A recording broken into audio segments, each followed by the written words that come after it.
Hi hello నమస్తే, welcome back to another full length vlog. ముందుగా అందరికీ హ్యాపీ న్యూ ఇయర్. ఈ ఇయర్ మీకైతే అనుకున్న అన్ని జరగాలని మనస్ఫూర్తిగా కోరుకుంటున్నా.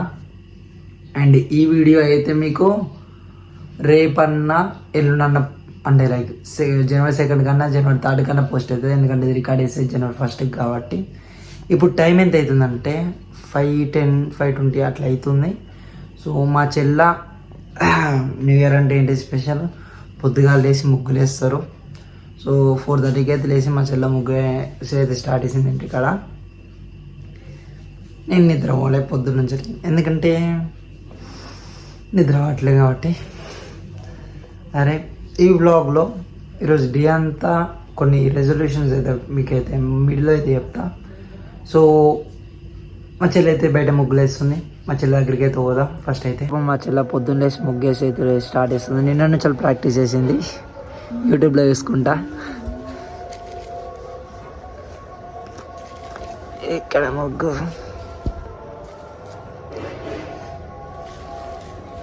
చూసే వాళ్ళకి హ్యాపీ న్యూ ఇయర్ చెప్పు Akshara. Happy new year guys. Happy new year. Happy new year. Time 6:30 అవుతుంది. స్ట్రేంజర్ థింగ్స్ ఫైనల్ ఎపిసోడ్ వస్తుంది అంటే చూస్తున్నా. లాస్ట్ నా ముగ్గు అయిపోయింది గైస్. ఫైనల్ అవుట్పుట్ ఏంటో చూసేద్దాం. దిస్ ఇస్ మై ముగ్గు గైస్. నీట్గా స్నానం చేసి రెడీ అయిపోయినా టైం 12 అయితే అవుతుంది. ఇంట్లో ఎవరు లేరు. మా అమ్మ అయితే వంట వండేసి బిజినెస్ పని మీద, మా అమ్మ బిజినెస్ పని మీద మా అమ్మ వెళ్ళిపోయింది. మా చెల్లెమో న్యూ ఇయర్ పార్టీ అట్ట మా చెల్లె వాళ్ళ ఫ్రెండ్స్ ఉన్న మా చెల్లె మా అమ్మ 200 ఇస్తే ఆ 200 తీసుకొని మా చెల్లె వెళ్ళిపోయింది. నాకు ఇలాంటి పార్టీలు లేవబ్బా, ఇట్లనే కొనసాగుతుంటుంది లైఫ్. నేను కూడా సతీష్ బ్రో వాళ్ళ రూమ్కి అయితే వెళ్ళి ఈరోజు నుంచి మనం డైలీ ఒక వీడియో రికార్డ్ చేస్తున్నాం కాబట్టి ఒక వీడియో అయితే రికార్డ్ చేసుకోవాలి. ఆల్రెడీ ఆ వీడియో పోస్ట్ అయి ఉంటుంది. ఈ వీడియో పోస్ట్ అయ్యే ముందు ఆ వీడియో అయితే పోస్ట్ అయి ఉంటుంది. వెళ్ళి యూస్ చేయండి ఆ వీడియోని అయితే. ఇప్పుడే రంజిత్ బ్రోతో కలిసి సతీష్ బ్రో వాళ్ళ రూమ్కి అయితే వచ్చిన. అండ్ రేపు తీయాల్సిన వీడియోలు అయితే బుక్లో రాసుకుంటున్నా. వీళ్ళు ఏం చేస్తారు చూస్తారా. అన్నేమో ఎడిటింగ్లో బిజీ, ఇప్పుడే స్టార్ట్ చేసిండు. ఈ అన్నేమో ఎడిటింగ్ చూస్తుండు. బాయ్ హ్యాపీ న్యూ ఇయర్ చెప్పు బాయ్. డేట్ మారింది అంతే అంటావా? ఇప్పుడు నేను ఇదే పని చేసిన, మొన్న అదే పని చేసిన, ఇవాళ కూడా ఇదే పని చేస్తున్నా. న్యూ ఇయర్ మారిన తర్వాత అదే చేరు, అదే సిస్టమ్, అదే వర్క్. చేయడానికి ఏముండదు. సంవత్సరం మారింది, నీ గుద్ద కిందకి ఇంకో సంవత్సరం పెరిగి పని చేసుకో అని చెప్పరికి అదొక సంకేతం. నిన్న పోలీస్ బందోబస్తు మంచిగా కదా. వీడియో బాగా చిన్న చూడండి, మైత్రి సోషల్ మీడియా హ్యాండిల్స్ లో పెట్టిన 200K కొట్టింది వీడియో. నైట్కి నైటే 80K అయింది. కంగ్రాచులేషన్ చెప్పు. చెప్పలు చెప్పట్లో చిట్కలు. ఇప్పుడు ఒక్కొక్కరిని ఒక్కొక్క క్వశ్చన్ అడుగుదాం మనమైతే. అంటే ఈ సంవత్సరం రెజల్యూషన్ ఏంటిది? టార్గెట్ నాకు ఈ సంవత్సరం అని ఏ సంవత్సరం అని లేదు.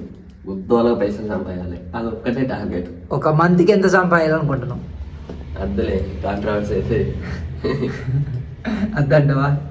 ఎందుకంటే మినిమం ఇట్లా ఒక 50 to 80K మధ్యలో ఇట్లా చెప్పు. నాకేం వస్తాయి ఇప్పుడు నెలకి 20,000 వస్తాయి. 20,000 ఇంకో 2,000 ఎక్కువ రావాలని కోరుకుంటా అంతే. దాన్ని మీరు ఊహించుకోరు. రంజిత్ బ్రో చెప్పు. నీ రెజల్యూషన్ న్యూ ఇయర్లో? నా 1 month ఎడిటింగ్ కంప్లీట్ నేర్చుకోవాలి. అస్సలు కాదు, ఎప్పుడు అస్సలు కాదు. ఎందుకంటే ఎడిటింగ్ అనేది ఒక పెద్ద ప్రపంచం ఉండాలి కదా. అది ఒక సముద్రం, ప్రపంచం అనలేదని ఒక సముద్రం. నాకు ఈతచ్చు. నువ్వు ఈదామన్నా ఇప్పుడు సపోజ్ ఇప్పుడు నేను ఒక చిన్న ఎగ్జాంపుల్ చెప్తా. మొన్న ఒక క్లయింట్ వీడియో పెట్టినావు, నువ్వు ఎడిట్ చేసుకున్నావు దాన్ని. ఎవరు? నువ్వు కాదైనా మనీ ఎన్ని చేంజ్ చెప్పారు మనీ?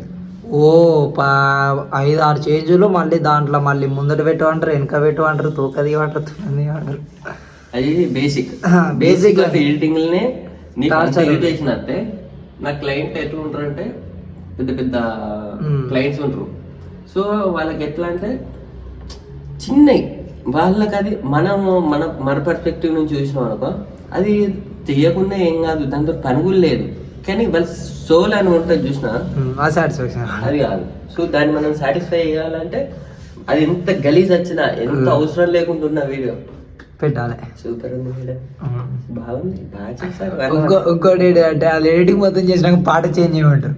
పాట చేంజ్ చేస్తే ఎడిటింగే చేంజ్ చేయాలి, అది పెద్ద టాస్క్. అట్లా అదే నేర్చుకుందాం అని చెప్తున్నాం. ఇది ఎడిటింగ్ కష్టాలు ఇంకా చాలా ఉంటాయి. ఒకరోజు ఎడిటింగ్ కష్టాలు అనే వీడియోతో వద్దాం. బ్రో నేర్చుకుంటారట, నేర్చుకో. అదే మన రిజల్యూషన్. ఎందుకంటే మన డైరెక్షన్కి డిస్టర్బ్ కాకుండా కొంచెం మనకి సైడ్ ఇన్కమ్ టైప్ అన్నా, లేకపోతే ఎడిటింగ్ మనకి ఎప్పటికైనా యూజ్ అవుతుంది. మూవీస్ కానీ దేనికి కానీ ఇండస్ట్రీకి పోదామంటే టెక్నికల్ ఏదో ఒకటి అయితే కంపల్సరీ నేర్చుకొని ఉండాలి. అది నాకు స్టార్టింగ్లో పోయినప్పుడే నాకు ఎక్స్పీరియన్స్ అయింది, అందుకే నేర్చుకుంటున్నా. ఎడిటింగ్ కొంచెం ఒక 50%లా ఒక 10% నీకు పర్ఫెక్ట్ వచ్చినా కూడా పోయే వాళ్ళకి నన్ను అసిస్టెంట్గా ఎడిటింగ్కి అసిస్టెంట్గా చేరుకున్నా కూడా టెక్నికల్ ఫీల్డ్ ఐడియా ఉంది కాబట్టి నువ్వు ఫిలిం ఇండస్ట్రీలో ఈజీగా గెట్ అని కావచ్చు. అందుకనే కష్టమైన ఇష్టంగా నేర్చుకోవాలి. All the best. లేపి సతీష్ రావు కూడా అనుకున్నట్టు డబ్బులు బాగా సంపాదించాలి. నువ్వు చెప్పు నీదేంటి? నా reservation simple, YouTube channel down అయింది, దాన్ని గ్రో చేసుకోవాలి. ఆ ఇయర్ ఎట్లయినా ఒక 200K సబ్స్క్రైబర్స్ కొట్టాలి. ఇంకోటి ఏంటంటే డైలీ ఒక సింపుల్ ఫుడ్ క్లాస్ పెట్టినాం. డైలీ ఒక ఫుల్ వీడియో దేనికి సంబంధించిందని మంచి ఇంట్రెస్టింగ్ ఫుల్ వీడియో పోస్ట్ చేయాలి. ఫస్ట్ స్టార్టింగ్ అయితే మంత్లీ ఒక 10K తెరనియాలి యూట్యూబ్ నుంచి. అండ్ ఇంకోటి ఒకటి పెద్దదే ఉన్నది గోల్, అది ఇప్పుడే చెప్పాలి. సక్సెస్ అయినాక నేను చెప్తా, అది ఇప్పుడు మాత్రం చెప్పా. 2 రెజల్యూషన్స్ అయితే పెట్టుకున్నా అంతే. Hi, script రాద్దామన్నారు. మనవాడేమో రేపటి వీడియోలు రాసిండు పన్నాడు. సతీష్ బ్రో బయటికి పోయిండు. నేనేమో ఎడిటింగ్ కోర్సు కూర్చున్నా. ఇది పరిస్థితి. Drag and drop. ఓకే, ఇక్కడ starting. Okay okay okay okay. ఇక్కడ ఉన్న బ్యాక్ స్పేస్ ని ఎదురునేమో పన్నాడు. స్క్రిప్ట్ బుక్ పక్కకు పెట్టిండు, ఫోన్ పక్కకు పెట్టిండు. రేపటి రాసుకున్నాడు కొన్ని వీడియోకి. ఇక తంపన్నాడు చక్కగా. సతీష్ బ్రో ఏమో బయటికి పోయాను. నా పని ఉందట, గంట వరకు వస్తాను పోయాను. నేనేమో వీడియోలు ఉత్తున్నా. తప్పు అనుకోకరి, ఎడిటింగ్ వీడియోలు ఉత్తున్నా. అలా ఈ న్యూ ఇయర్ డే అయితే గడిచింది. సెలబ్రేషన్కి అట్లా ఏముండదు. ఇక రేపటి నుంచి మళ్ళీ వర్కే. పొద్దున షూట్ ఉందట, షూట్కి వెళ్ళాలి. దాని తర్వాత ఎటంటే రూమ్కి వెళ్ళేసి ఎడిట్ కొట్టేసిన తర్వాత ఒకటి కాంట్రవర్సీ జరుగుతుంది కదా, దాని గురించి ఒక వీడియో చేస్తున్నా, లైఫ్ స్టైల్ స్టోరీస్ ఎపిసోడ్ 3లా. అండ్ ఇంకోటి ఫుడ్ ఫ్యాక్ట్స్ అయితే చేస్తున్నా. అంటే డైలీ ఒక లైఫ్ స్టైల్ స్టోరీ, డైలీ ఒక ఫుడ్ ఫ్యాక్ట్స్ అయితే మన ఛానల్ అయితే వస్తుంది. ఇప్పటి నుంచి రెగ్యులర్ వీడియో పెడతాపా. ఏదైనా రాని, ఎన్ని వ్యూస్ అయినా రాని, మీరు సపోర్ట్ చేయండి. మిమ్మల్ని రీచ్ కానీ ట్రై చేస్తూనే ఉంటా. ఈ వ్లాగ్ అయితే ఇంతే. ఈ వ్లాగ్ మీకు నచ్చింది అనుకుంటున్నా. మరిన్ని వ్లాగ్స్ వస్తాం, మన ఛానల్ సబ్స్క్రైబ్ చేసుకుని ఉంటాయి. Bye bye. అండ్ పక్కన ఉన్న బెల్ ఐకాన్ కూడా యాక్టివేట్ చేసుకోండి. Bye bye.